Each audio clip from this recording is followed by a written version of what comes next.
Miss Universe 2009 Stefania Fernandez just got divorced. The former Miss Universe queen, Stefania Fernandez, is now confirmed divorced from her 3-year marriage to businessman Bernardo Asuaje. There has been speculation several months ago about the couple's separation when Stefania deleted photos of her husband on her Instagram. The couple made a formal announcement in a statement released by Stefania's manager. After 3 years of marriage, we want to inform you that by mutual agreement, Bernardo and I have made the decision to separate. We have managed to make this decision from wisdom and maturity. We appreciate your respect and understanding.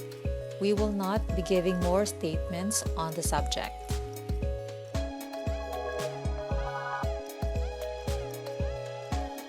Stefania won the Miss Universe title year 2009 and made it to the Guinness World Records by achieving the first ever back-to-back win for Venezuela at the Miss Universe beauty pageant.